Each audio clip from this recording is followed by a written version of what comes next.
अशी मस्त भरलेली सात्विक थाळी बघून भूक चाळवते ना। भात आहे, आमटी, सॅलड पण आहे आणि ज्वारीची भाकरी। अरे पण हे काय?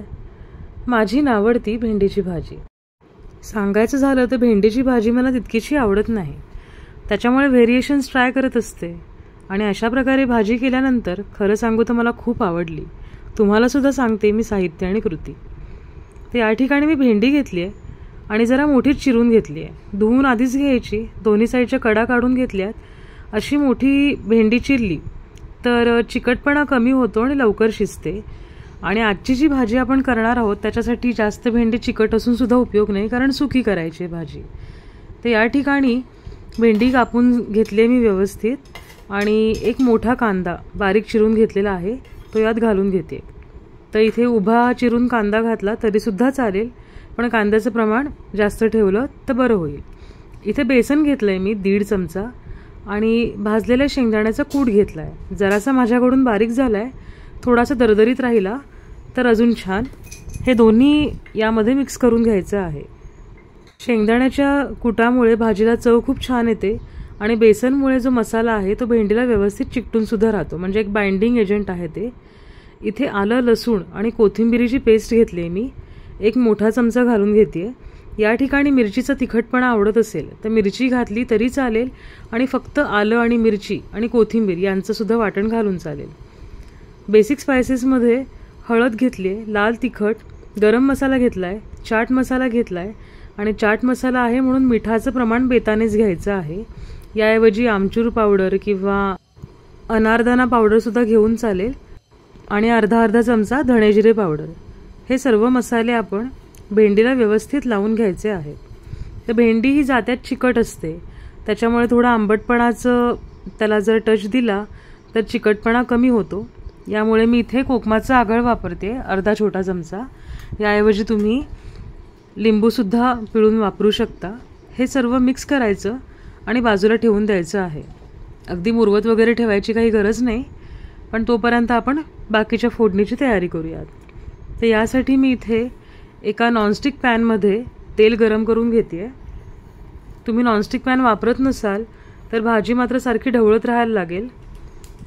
इथे तेल गरम झाल्यानंतर मी मोहरी तडतडून घेतली।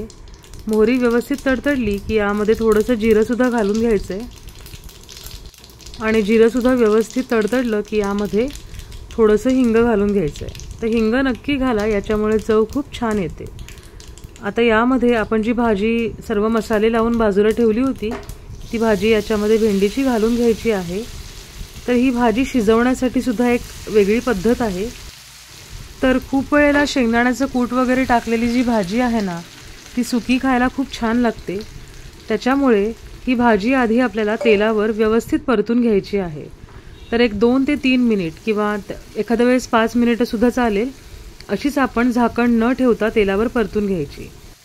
यामुळे काय होतं तर जे बेसन आहे, जो शेंगदाण्याचा कूट आपण घातलेला आहे तो तेलावर व्यवस्थित भाजला जातो।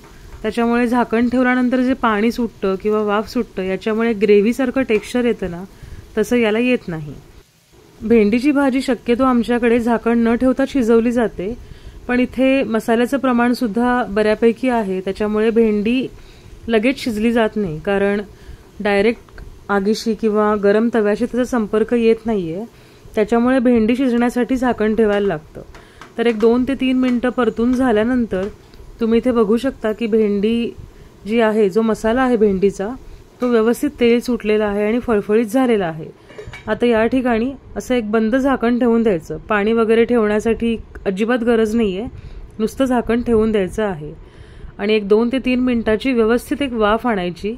भेंडी आधीच परतली गेल्यामुळे ती लवकर एका वाफेतच शिजून जाईल। इथे बघू शकता भेंडीचा रंग बदललेला आहे, अगदी हिरवागार न राहता थोडासा डार्क झालाय आणि भेंडी सुद्धा व्यवस्थित शिजलेली आहे। आता ही जी भेंडी आहे, भेंडीची भाजी, ती परत आपल्याला झाकण न ठेवता एक 2 मिनिटं व्यवस्थित परतून घ्यायची आहे, म्हणजे काही ओलसटपणा राहिला असेल त्याच्यामध्ये तर तो निघून जाईल आणि मसाले सर्व व्यवस्थित मुरलेलेच आहेत, पण जो शेंगदाण्याचं कूट वगैरे घातलाय त्याला पण व्यवस्थित भाजलं गेल्यामुळे ना चव खूप छान लागेल। अशा प्रकारे भाजी ना खरंच खूप छान लागते आणि गरम गरम भाकरीबरोबर खायला तर अतिशय सुंदर। ज्यांना भेंडीची भाजी आवडत नाही त्यांनासुद्धा ही नक्की आवडेल. तर अशा प्रकारे भाजी कधी केली नसेल तर नक्की करून पहा. आणि रेसिपी आवडली असेल तर आपल्या कोकणी थाट या यूट्यूब चॅनलला नक्की लाईक आणि सबस्क्राईब करा. धन्यवाद.